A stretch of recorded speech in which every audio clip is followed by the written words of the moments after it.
Topic मध्ये आहोत ज्याचं नाव आहे एरर एनालिसिस.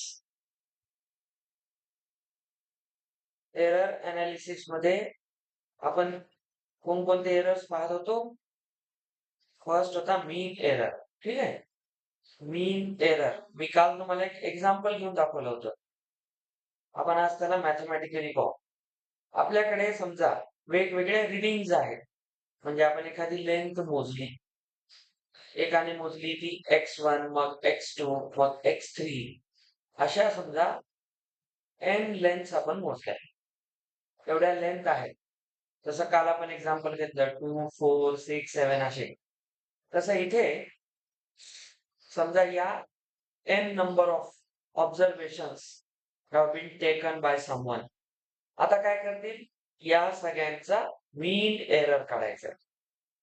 म्हणजे आपण या सगळ्यांना काय करणार, ऍड करणार. ठीक आहे, आणि मग यांचं ऍव्हरेज घेणार. मीन म्हणजे ऍव्हरेज. तर इथे आपण या सगळ्या x घेणार मीन, त्याला लिहा एक्स मीन. आपण याला 10वीला काय लिहित होतो आठवा, एक्स बार लिहित होतो. ठीक आहे, मीन किंवा ऍव्हरेज ते तेच आहे. मग मीन मध्ये काय करतो, आपण सर्वांना ऍड करतो. x1 plus x2 plus x3 असं आपण ऍड करत करत xn पर्यंत आलो, आणि या सगळ्यांना आपण डिवाइड करतो n ने. जेवढे ऑब्झर्वेशन आहेत तेवढ्याने डिवाइड करतो. याला म्हणतात मीन एरर. आता हे एक प्रकार झाला लिहिण्याचा. मीन एरर लिहिण्याचे एक नोटेशन आहे, सिग्मा नोटेशन. हे लक्षात ठेवा. काल मी तुम्हाला नंबरच्या फॉर्म मध्ये सांगितलं, आपण आज याला ऍक्च्युअल पाहू. परवाच्या नीटच्या एक्झाम मध्ये 2 प्रश्न आले होते युनिट डायमेन्शनचे. तर सिग्मा नोटेशन. तर सिग्माचा अर्थ काय असतो, ऍडिशन, सम करणे. सिग्मा म्हणजे सम. ठीक आहे, त्याला आपण असं लिहू. जर मला एक्स ऑब्झर्वेशनचं मीन लिहायचंय, तर पहा मी कोणतं ऑपरेशन केलं, ऍडिशन, सम केली. तर मी इथे हे साइन काढणार. हे आपण 10वीलाही पाहिलेलं आहे, सिग्मा किंवा याला समेशन म्हणतात. आपण कोणाला ऍड करतोय सांगा, एक्स ला. सगळे एक्स आहे, ज्याला ऍड करतात त्याला इथे लिहा. एक्स ला ऍड करत आहोत. एक्स कसा आहे, 1, 2, 3. आता एक्सचं काही नंबर्स आहेत, तर त्या नंबर्सला इथे लिहितात आय. Sigma X I. या आयच्या जागी काय येईल, 1, 2, 3 कुठपर्यंत, n पर्यंत. तर याला असं लिहितात समेशन. समेशनची लिमिट लिहितात. इथे एक नंबर लिहितात, इथे एक नंबर लिहितात. याला म्हणतात लोअर लिमिट, अप्पर लिमिट. आता ही समेशन आपण लिहिताना आय ची व्हॅल्यू कुठून कुठपर्यंत जाते, हा आय. आय स्टार्ट होतो 1 ला आणि एंड होतो n ला. तर आय फ्रॉम 1 टू n असं लिहायची पद्धत आहे. आलं लक्षात. आता मला सांगा, परत आपण काय केलंय, n ने डिवाइड केलेलं आहे. ऍव्हरेज काढायचं ना, तर ज्याने डिवाइड करतात तो एक नंबर आहे, कॉन्स्टंट नंबर आहे. तर कॉन्स्टंट नंबरला नेहमी सिग्माच्या बाहेर लिहितात. तर आपण हा जो 1/n आहे त्याला असं लिहू, 1/n. तर हेच जे मी लिहिलेलं आहे त्याला लिहायची एक पद्धत आहे. दिस इज कॉल्ड सिग्मा नोटेशन. तर हा काय म्हणतो, सम ऑफ ऑल एक्स. ठीक आहे, sum of all x where x from 1 to n. तर सगळी सम केली, 1 टू n नंबर्स घेऊन त्यांना ऍड करून n ने डिवाइड केलं. तर याला म्हणतात मीन एरर. काल आपण फक्त नंबर्स मध्ये पाहिलं होतं. आता याला मॅथमॅटिकली असं लिहितात. त्याच्यानंतर आपण काय पाहिलं सांगा, त्यानंतर मीन काढल्यावर आपण काढत होतो ऍब्सोल्यूट मीन एरर. आता आपण फक्त नोटेशन पाहतोय. आता ऍब्सोल्यूट मीन साठी आपण काय सांगितलं होतं, आपलं जे फर्स्ट ऑब्झर्वेशन होतं x1 होतं की नाही, हे हे फर्स्ट ऑब्झर्वेशन. असे किती ऑब्झर्वेशन आहेत? एन. 4 राहू शकतात, 10 राहू शकतात. तर या सगळ्याचा मला ऍव्हरेज काढायचंय. यांचा ऍब्सोल्यूट मीन काढण्यासाठी मी यांचा डिफरन्स घेतो. चेंज एक्स मध्ये चेंज किती झाला? तर आपण काय काढलं? एक्स मीन काढला, त्याच्यातून x1 ला मायनस करा. काल आपण काय केलं होतं पहा, 4.25 मधून 2 ला मायनस केलं होतं, ते हेच आहे. तो मीन आहे आणि हा प्रत्येक ऑब्झर्वेशन आहे. आता याच पद्धतीने सांगा, x2 काय असायला पाहिजे? एक्स मीन मायनस x2. या पद्धतीने आपण कुठपर्यंत येणार? याला आपण डेल्टा एक्सएल म्हणतो. दॅट इज अगेन मीन मधून nth ऑब्झर्वेशन सबट्रॅक्ट करा. हे सगळं काढलं, याला आपण म्हणतो ऍब्सोल्यूट एरर. ठीक आहे. आता बघा, हा झाला ऍब्सोल्यूट एरर.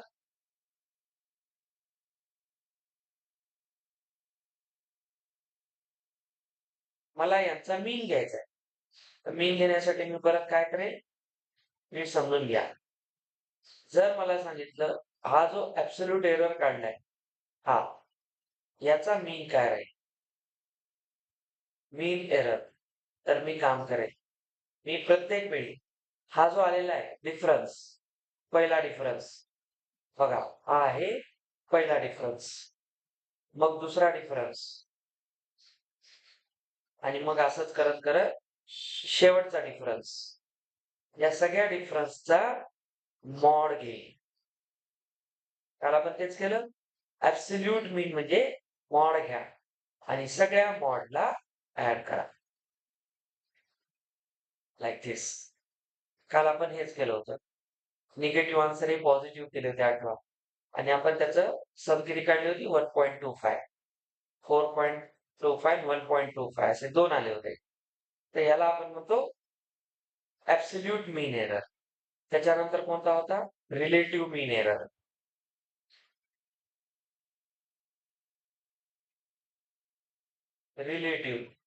रिलेटिव्हचा अर्थ इथे आहे एकाचा दुसऱ्यासोबत असलेलं रिलेशन.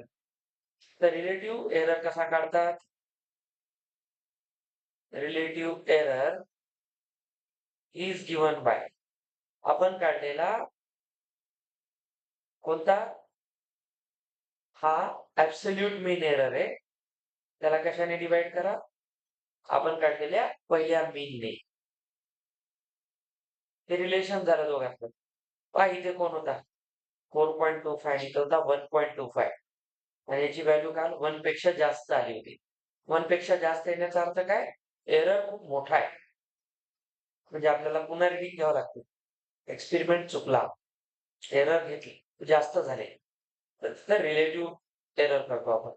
आणि फायनली काढतो आपण percentage error. Percentage error. Percentage error साठी आपण काय करतो? हा घेतो ऍब्सोल्यूट एरर, मीन एरर, यांच्या रेशोला मल्टिप्लाय करतात 100%. तर आपल्याला हे 3 ते 4 फॉर्म्युले लक्षात ठेवायचे. इथपर्यंत आलो आपण. आता जो आपला आजचा पार्ट आहे तो आहे कॉम्बिनेशन ऑफ एरर्स. म्हणजे एक पेक्षा जास्त एररला एकत्र करणे, कंबाईन करणे. तर कॉम्बिनेशन ऑफ एरर्स मध्ये काय करायला पाहिजे? त्याच्यामध्ये 2 प्रकार असतात. तर आपण काय करत असतो, वेगवेगळ्या ऑब्झर्वेशन्स मध्ये we perform different algebraic operations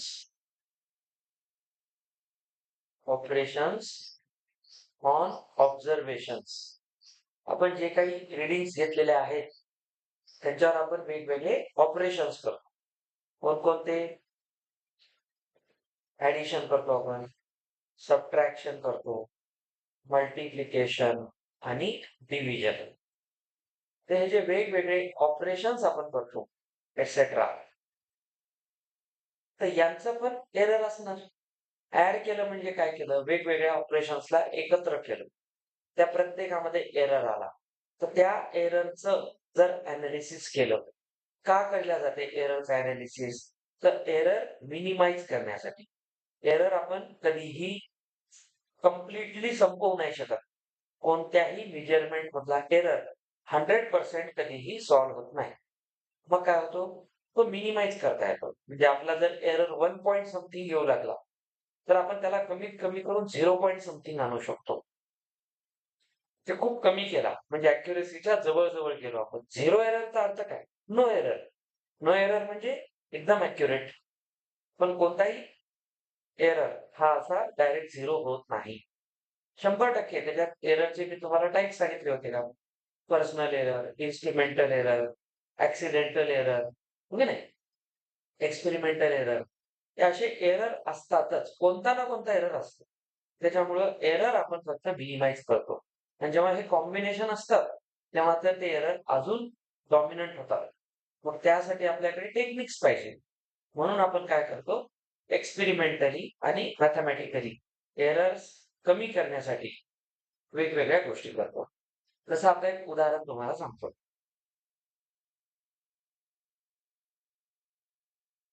आता पहा, याच्यामध्ये जो पहिला प्रकार आहे कॉम्बिनेशन मध्ये,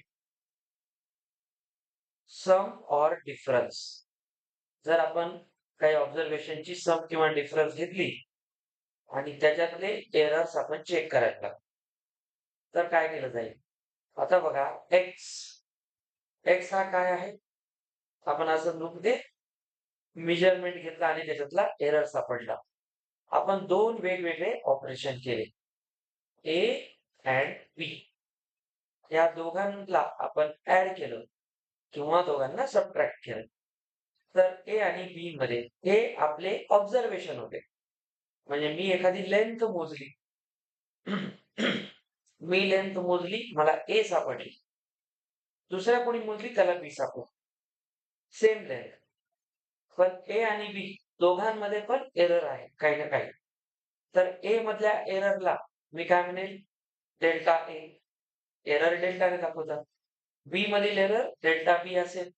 मग मी हे घेतलेलं मेजरमेंट, ऍक्च्युअल मेजरमेंट ए आणि बी आहे आणि ह्याच्यातले एरर डेल्टा ए आणि डेल्टा बी आहे. तर मला यांना एकत्र करायचे, सगळे एरर एकत्र काढायचे. तर पहा, जर ए आणि बी मध्ये एरर असेल, तर ओव्हरऑल एक्स मध्ये एरर येईल की नाही? कारण एक्स बनलेला कसा आहे? दोघांच्या सम किंवा डिफरन्सने. एक साधं लॉजिक लावा. मी आता असं म्हणतो की, विचार करा, जो ए होता, ए मध्ये एक एरर आला, डेल्टा ए. समजलं? ए मधील एरर डेल्टा ए. आता तो एरर जास्त किंवा कमी असू शकतो. हा झाला ए मधील error, a plus delta a means error in a. त्याच पद्धतीने काय होईल? बी मध्ये पण एरर येईल, डेल्टा बी. आणि या दोघांची आपण सम डिफरन्स घेतली. पण बघा, ए आणि बी मध्ये जर एरर असेल, तर एक्स मध्ये पण एरर येईल. तर आपण याला काय लिहू? X plus minus delta x. तर या एररला आपल्याला सॉल्व्ह करायचं असतं. आता हे कसं सॉल्व्ह होतं?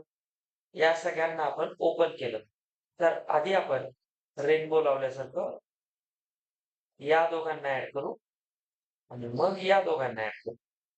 तर आपण पहिल्यांदा काय करू? ए आणि बी यांच्यातला एरर घेतला. ओरिजिनल जे ए आणि बी दिलेले होते ते प्लस मायनस काय केलं?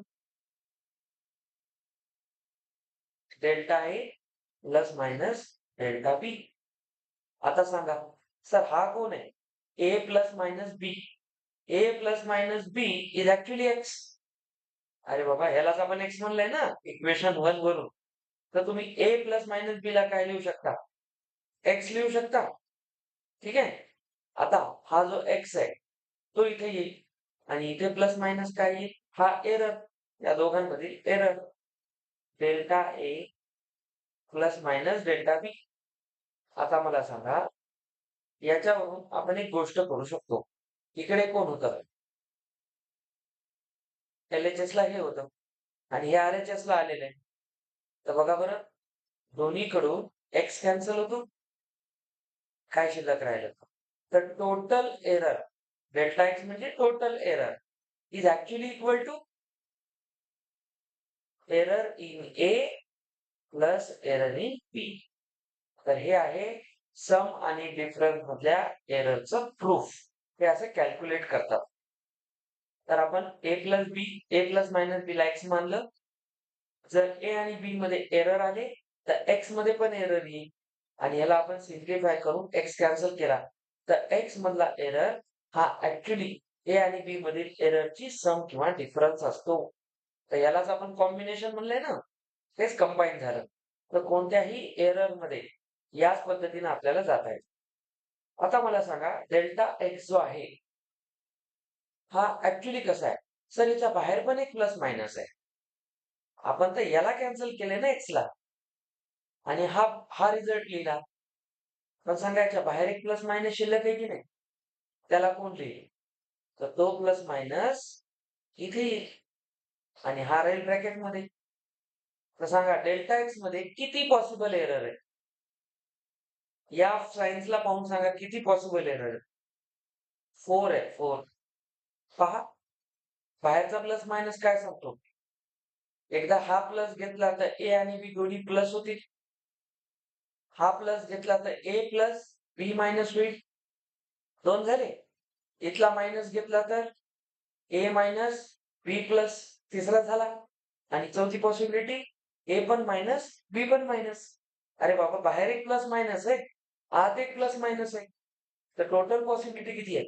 4. हे पण माहित पाहिजे. तर जो तुमचा डेल्टा एक्स आहे हॅज 4 पॉसिबल व्हॅल्यूज. ठीक आहे, 4 पॉसिबल व्हॅल्यूज. त्या 4 पॉसिबल कोणत्या कोणत्या राहतील? त्या 4 पॉसिबल व्हॅल्यू काय काय राहू शकतात?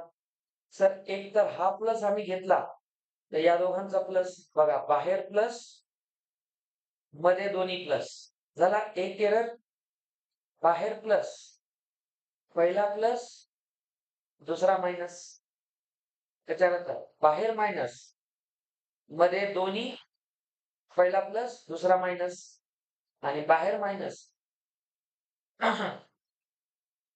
दोन्ही इथे प्लस येऊ शकतात. ठीक आहे, असा. तर हे 4 पॉसिबल एरर्स याच्यामध्ये असतात. So this is called combination of errors in addition and subtraction, sum or difference. हे लक्षात ठेवा, आपण क्वेश्चन करून पाहू काय. ठीक आहे. चला, आता आपल्याला पाहायचंय एरर किंवा एरर्स इन प्रोडक्ट. सम आणि डिफरन्स झालं ना. आता आपल्याला मल्टिप्लिकेशन मधला एरर काढायचा आहे. आपण मेजरमेंट केलं एक्स आणि त्या मेजरमेंट मध्ये मी एकानं मेजरमेंट आणलं ए, दुसऱ्याचं आहे बी आणि दोघाला मल्टिप्लाय केलं. दोघांच्या प्रोडक्टला नाव दिलं एक्स. हे झालं मल्टिप्लिकेशन. याच्या आधी आपण प्लस मायनस लिहिला होता कारण सम आणि डिफरन्स होता. आता दोघांचं प्रोडक्ट आहे. आता काय होऊ शकते वापस? आता थोडस समजून घ्या, ही थोडीशी प्रोसेस वेगळी आहे.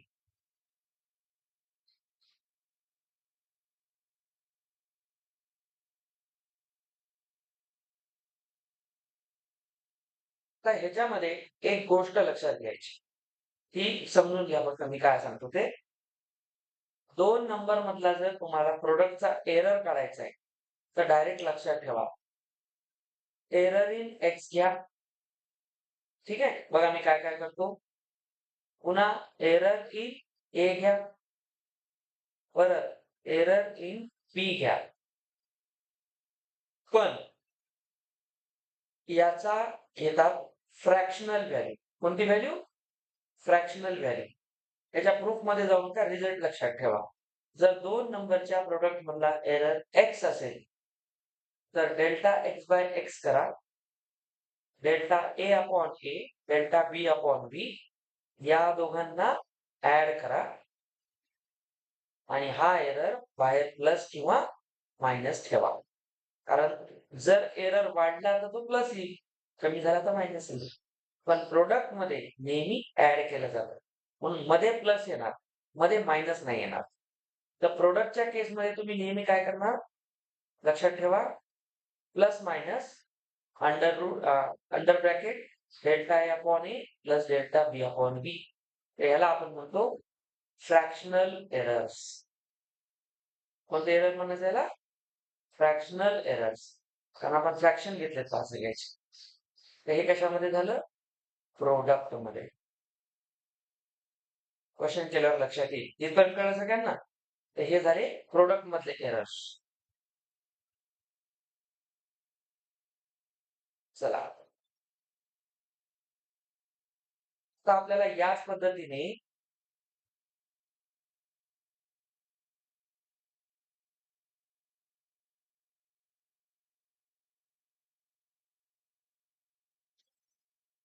गंमत अशी आहे, जर आपल्याला सांगितलं एरर्स इन डिव्हिजन सांगा, मल्टिप्लिकेशन आहे तसं डिव्हिजन पण आहे.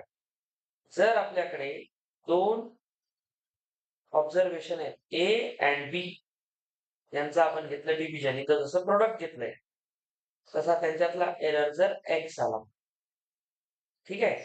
आता ह्याच्यामध्ये एक महत्वाची गोष्ट लक्षात घ्या सगळ्यांनी,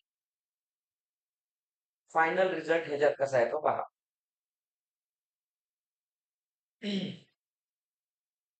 तुम्ही जर गंमत पाहिली तर फायनली तुमच्या लक्षात येतो की जो एक्स मधला एरर आहे डिव्हिजन मध्ये, तो एक्झॅक्टली प्रोडक्ट सारखाच येतो. तर प्रोडक्ट आणि डिव्हिजनचे रिझल्ट सेम आहे.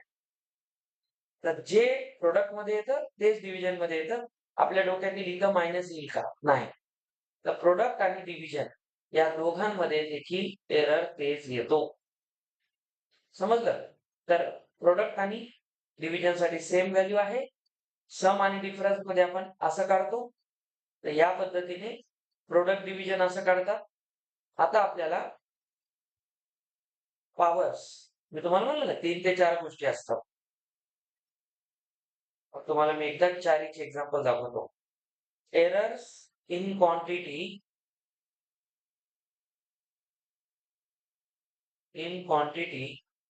Raised to some power.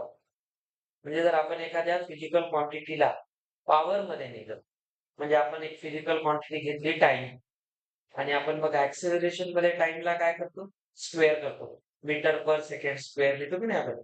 तर टाइमचा स्क्वेअर करतो, म्हणजे आपण त्या टाइमला काय केला? एक पॉवर दिली. तर कधी कधी पॉवरमुळे पण एरर क्रिएट होतात.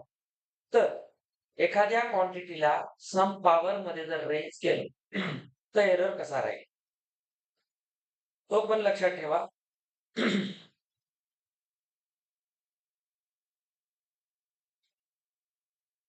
त्याचं एक बेस्ट एक्झाम्पल सेम घ्या. जर आपल्याकडे एक्स हा एरर आहे ए आणि बी चा, पण ए ला एक पॉवर दिला एम, किंवा चला एन, आणि याला पॉवर दिला एम. पॉवर आहेत कुठले कुठले? त्याला 2 याचा पॉवर 3 आहे. तर याचा फॉर्म्युला सेम कोणासारखा आहे? मल्टिप्लिकेशन डिव्हिजन सारखा. पण म्हणजे इथं तुम्ही काय लिहिणार? Delta x by x. बाहेर काय लिहिणार? Plus minus. इथे काय लिहिणार? Delta a upon a plus delta b upon b. बघा कोणासारखं आहे? प्रोडक्ट आणि याच्यासारखाच आहे. पण ए चा पॉवर कोण होता? एन. बी चा पॉवर एम. तर यांना फक्त त्याच्या पॉवरने मल्टिप्लाय करतात. संपलं. आणि याच्यामुळे तुमचे खूप टफ क्वेश्चन इझी होतात ना. ते रिझल्ट, तर हा रिझल्ट आला कुठून? लॉगॅरिथम वापरून. लॉगने काढलेला असतो हा रिझल्ट. तर तुम्हाला हा पण रिझल्ट माहित पाहिजे. तर आता आपण एकूण 4 टाईपचे एरर शिकले. एक सम डिफरन्स, प्रोडक्ट आणि डिव्हिजन 3 झाले आणि एक पॉवर ऑफ. चलो, आता मी तुम्हाला एक दोन क्वेश्चन दाखवतो याच्यावर. एक क्वेश्चन आपण करून पाहू एक्झाम्पल. आता या प्रकारे बेटा इथे आपला चॅप्टर संपला. बाकी एक्सपेरिमेंटल व्हॅल्यूज आहेत. एक डिव्हाइसेस म्हणून असतो तो आपण शेवटी शिकू सगळ्यात. आता तुम्ही लक्षात ठेवायचं एक्झाम्पल्स मध्ये आपला पूर्ण सिलेबस मध्ये कोणकोणत्या गोष्टी होत्या? युनिट्स, डायमेन्शन्स आणि एरर्स. 3 गोष्टी शिकायच्या होत्या या चॅप्टर मध्ये. आता आपलं 3ही पूर्ण झालेलं आहे. 1 वीक जवळपास झाला आपण याचं घेत आहोत. आता पहा एक्झाम्पल देतो मी तुम्हाला एक.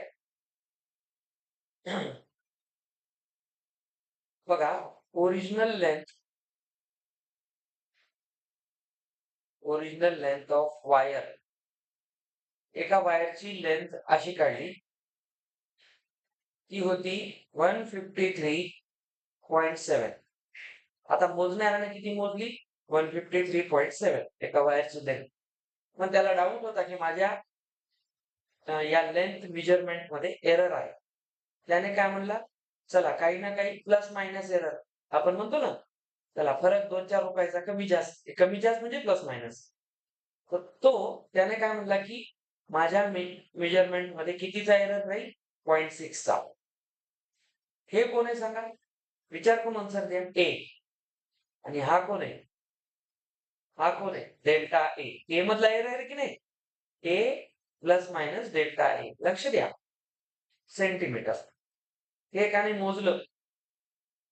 एक लेंथ होती त्या वायरची, ती होती 153.7 आणि त्याच्यामध्ये एरर किती होता? 0.6, कमी जास्त. मग त्याला काय केलं? It is stretched. त्या वायरला स्ट्रेच केलं, त्याच्यामुळे त्याची लेंथ वाढेल की नाही? वायरला आपण जेव्हा ओढतो त्यावेळेस त्याला लिनियर एक्सपान्शन म्हणतात. ती एक्सपांड झाली, त्याची लेंथ वाढली. आता ही लेंथ वाढून किती झाली? 155.3. बघा, पहिल्यापेक्षा वाढली.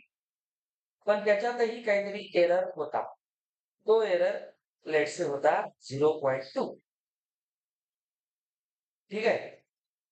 मग आता तुम्हाला विचारतील कॅल्क्युलेट. बघा, डायरेक्ट असे प्रश्न असतात हा. Calculate error in elongation. Elongation म्हणजे वायरला एलॉंगेट केलं, स्ट्रेच केल्यामुळे त्याच्यामध्ये जे काही चेंजेस झाले, तर तो चेंज तुम्ही काढून सांगा किती एरर होता टोटल एलॉंगेशन. तर साधं डोकं लावा. तुम्ही एवढंच बघा की अगोदर तुमची लेंथ मधला चेंज किती आहे? लेंथ मधला, सर फायनल लेंथ होती 155.3. ए आहे ना, आणि हा बी आहे. तर फायनल कोण आहे? बी. इनिशियल आहे ए. तर तुम्ही फरक कसा काढणार? बी मायनस ए. नेहमी फायनल मायनस इनिशियल काढतात. त्याच्यामुळे काय होतं? प्लस व्हॅल्यू आली तर आपण म्हणतो की लेंथ एक्सपांड झाली. मायनस आली तर कमी होईल ना. आपण एखाद्या ऑब्जेक्टला जर ओढलं तर प्लस होईल ना त्याच्या चेंज, आणि त्याला जर प्रेस केलं तर लहान होईल. त्याची एवढी जर जाडी असेल. स्पंज आहे, स्पंज. एका स्पंजला आपण जर दोन्हीकडून प्रेस केलं तर इनिशियली जास्त होतं, फायनली कमी आहे. तर डिफरन्स काय येईल? निगेटिव्ह येईल ना. फायनल मायनस इनिशियल, कारण हा नंबर छोटा आहे, पहिला जास्त होता. म्हणजे कॉम्प्रेसिंग मध्ये तुमचा आन्सर जनरली निगेटिव्ह येतो, कॉम्प्रेस केले. फिजिक्स मध्ये हे फार पाहतात. आणि जर ही ओरिजिनल लेंथ होती, तुम्ही त्याला स्ट्रेच केलं, तर बघा फायनल जास्त इनिशियल पेक्षा, तर व्हॅल्यू पॉझिटिव्ह येईल. तर इथे फायनल किती आहे? 155. फरक काढा लेंथ मधला, 153.7. हा किती होईल? हा होईल 1.6 सेंटीमीटर. लेंथ मधला चेंज आहे. ठीक आहे, लेंथ मधला चेंज. मी तुम्हाला आता एक फॉर्म्युला दिला होता.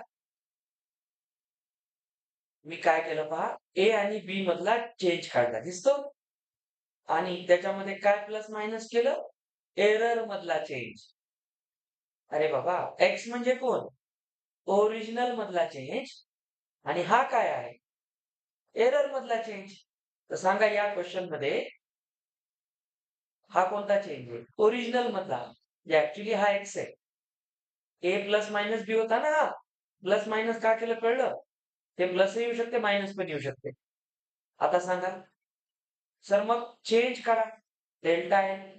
याचं म्हणणं आहे फायनली किती होता? आता असं धरा, हे दोन्ही राहू शकते.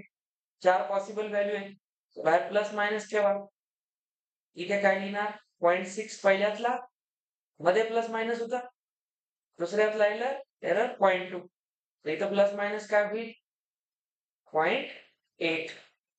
प्लस मायनसच होईल ना. आता हा इथे ऍडजस्ट होईल. तर हा तुमचा काय झाला? डेल्टा एक्स झाला ना एक प्रकारे. एक्स मधला चेंज झाला की नाही? तर सांगा फायनल एलॉंगेशन काय राहील?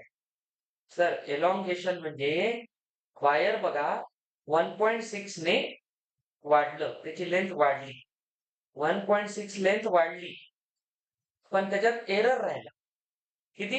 0.8चा. तर तो प्लस मायनस काय राहील? 0.8. दिस इज युअर फायनल आन्सर. किती सोपं आहे, याच्यात करायचं काहीच नव्हतं. तुम्ही असं समजा की हे मी ऍक्च्युअली कॅल्क्युलेट केलं, त्याच्यात हा एरर होता, नंतर स्ट्रेच केल्यामुळे ते एवढं झालं, त्याच्यात एवढा एरर होता. मग मी काय केलं? ओरिजिनल मधला डिफरन्स काढला. ओरिजिनल लेंथ किती वाढली? 1.6. पण एरर हे राहील ना सोबत, मग तो एरर किती झाला? 0.8. तर ओव्हरऑल तुमचा आन्सर काय झालं? Original plus error, original plus error. समजलं? तर या पद्धतीने ऍडिशन सबट्रॅक्शनचे क्वेश्चन असतात. असा क्वेश्चन परवा नीट मध्ये होता. हा जमत नाही खूप जणांना, कॉन्सेप्टच शिकत नाही, अडकतात कुठं माहितीये? प्लस मायनस मध्ये. आता आपण ह्याच्या बाहेरचा प्लस मायनस इथं का नाही लिहिला? ठीक आहे बेटा, तो प्लस मायनस इथे ऍडजस्ट झाला. विचार करा, तुमच्या या आन्सर मध्ये एक प्लस मायनस होता, तो प्लस मायनस इथं पण होता. अरे या दोघांना ऍडजस्ट करून तर एक बनवला ना आपण. तो इथे घ्यायची गरज नाही, कारण तो मध्ये आलाय. तुम्हाला जर 4 पॉसिबल काढण्याच्या, 4 पॉसिबल केव्हा आहे? जेव्हा तुम्हाला ऍक्च्युली माहित नाही तुम्ही स्ट्रेच केलंय का कॉम्प्रेस केलंय. इथं तुम्हाला माहिती ना स्ट्रेच केलंय, तर इथं तुम्ही मायनस लिहिताल काय? स्ट्रेच केलं तर आपल्याला गॅरंटी काय? लेंथ वाढणारच आहे, म्हणून ते प्लसच राहणार आहे ना. ती उगाच मायनस लिहायची काय गरज आहे? प्लस मायनस आपण फॉर्म्युल्यात का लिहित होतो? इथं तुम्हाला माहित नाही ना काय व्हायलंय नेमकं. तुम्हाला एवढंच माहिती आहे, ओरिजिनल मध्ये काहीतरी चेंज झाला, एरर मध्ये काहीतरी चेंज झाला. आता ओरिजिनल आणि एररचा जो चेंज आहे तो प्लसही राहू शकतो, मायनसही राहू शकतो.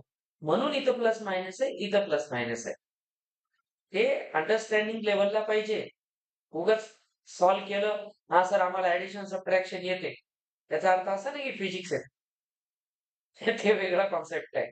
समजला क्वेश्चन कसा सॉल्व्ह होतो? आता पहा बेटा, आपल्या आपल्या आताच्या सिलेबस मध्ये मी जे तुम्हाला बुकलेट देणार आहे, एक युनिट पहा. तर मी तुम्हाला एक एक्झाम्पल दाखवेल. एक आपण कुठला पाहिला? सम डिफरन्सचा एक्झाम्पल पाहिलं. आता एक प्रोडक्टचं पाहूया. Measures of length of rectangle. बघा आता असेच क्वेश्चन होते. आता एक रेक्टँगल आहे, रेक्टँगलची जी लेंथ आहे ती आपण काढली एल, आणि ती किती सापडली? 3.00, आणि त्याच्यात एरर होता 0.01. आता मी तुम्हाला जो फॉर्म्युला शिकवला तोच लावायचा आहे, एक्स्ट्रा डोकं लावायचंच नाही. त्याची जी ब्रीड आहे ती आहे 2.00, त्याच्यातला एरर आहे 0.02. ठीक आहे. मग तुम्हाला विचारतील what is the area of rectangle. आता बघा, जर तुमच्या लेंथ आणि ब्रीड मध्येच एरर असतील तर तुमच्या एरियात एरर येणारच ना. असं तर थोडी होणार आहे. तुमच्या विहिरीतच दूषित पाणी आहे तर तुमच्या भांड्यात येईल की नाही दूषित? तसाच प्रकार आहे. तर लेंथ आणि ब्रीड हीच विथ एरर आहे, तर एरिया पण येणार. तर बघा, प्रोडक्ट मध्ये मी काय सांगितलं होतं? सर प्रोडक्ट तुम्ही असं लिहिलं होतं, आणि याच्या एररला तुम्ही काय लिहिलं होतं? Delta x by x. आठवते? सर तुम्ही बाहेर एक प्लस मायनस लावला होता, इथे लावा लागतो मल्टिप्लिकेशन मध्ये. आणि इथं काय सांगितलं होतं, डेल्टा ए बाय ए मध्ये प्लस लिहा म्हणलं होतं, डेल्टा बी बाय बी. बस एवढंच लावायचं आणि जे मध्ये 4 मार्क घ्यायचे. एवढंच लावू. तर चला काढू आपण. सर एरिया काय असतो? सर एरिया असतो लेंथ इंटू ब्रेड्थ. तर लेंथ 3, ब्रेड्थ 2. तर एरिया किती आहे? 6. हे तर झाला एरिया मधला ओरिजिनल लेंथ आणि ब्रेड्थ वापरून. पण सर त्यांच्याकडे एरर्स पण आहेत. एरर्स पण आहेत ना, तर एरर कसा राहील? सर एरर काढण्यासाठी तुम्हाला मी काय सांगितलं होतं, ओरिजिनल एरिया. ओरिजिनल एरिया घेताल की नाही काही? हा, तर ओरिजिनल एरिया किती आहे? Plus minus 6. सांगा डेल्टा ए. डेल्टा ए म्हणजे ए मधला एरर. ए मधला एरर किती आहे? 0.01. अरे बाबा एरर इथे आहे. ए म्हणजे कोण? लेंथ. लेंथ मधला एरर किती आहे? 0.01 divided by original A. Original ए 3 होता. इथे 3 लिहा, इथे प्लस लिहा. एरर इन बी. बी मध्ये एरर किती आहे? 0.02 आणि ओरिजिनल बी किती होता? 2. दिस इज युअर फायनल आन्सर. एवढंच करायचं. तुम्हाला एरिया लिहायचा ना बेटा. तुम्ही काय करा, या दोघांना एकत्र, या दोघांचा एरर एकत्र किती होईल? एलसीएम काढून करू शकता ना. इथे 2 ने मल्टिप्लाय केलं, इथे 3 ने केलं. असं करू शकता की नाही? तर तुम्ही यांच्या दोघांमधला एरर वाटल्यास असा काढा. 3 2 जा 2 इंटू 0.01 पुन्हा 3 इंटू 0.02. तर हा झाला 0.02 0.06. याचा जो हे जे पूर्ण एरर आहे, पूर्ण एरर आहे, तो किती यायला पाहिजे? 0.08. ठीक आहे, समजून घ्या. आता गंमत आहे, या 6 ने 3 ला डिवाइड केलं, 3 ने 6 ला केलं 2 आला, 2 ने 0.01 ला मल्टिप्लाय केलं. फ्रॅक्शन मध्ये तेच करतो की नाही आपण. 6 इंटू 0.01 बाय 3. तर याला इथे 2 आला, इथे आला बघा 2 इंटू 0.01. प्लस मायनस सोडून द्या, तो ऍडजस्ट होत आहे. फायनल आन्सरला लिहा. इथे प्लस मायनस आहे बघा, ह्याचा प्लस ह्याच्यासोबत काय होईल? प्लस. आणि याचा मायनस याच्यासोबत काय होईल?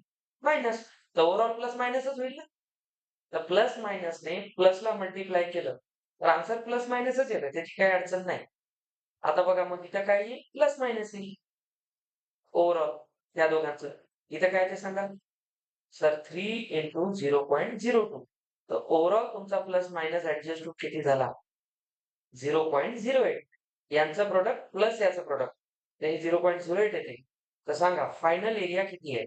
तर फायनल एरिया आहे ओरिजिनल एरिया 6 आणि प्लस मायनस त्याच्यातला एरर 0.08. तर हे झालं प्रोडक्ट. सेम डिव्हिजन आल्यावर तुम्ही असंच करणार. तर डिव्हिजन मध्ये पण हेच डोकं लावायचं. तुम्हाला जर कोणी डिव्हिजन मधला एरर विचारला तर सेम करायचं, काहीच फरक पडत नाही. ठीक आहे, चलो लास्ट.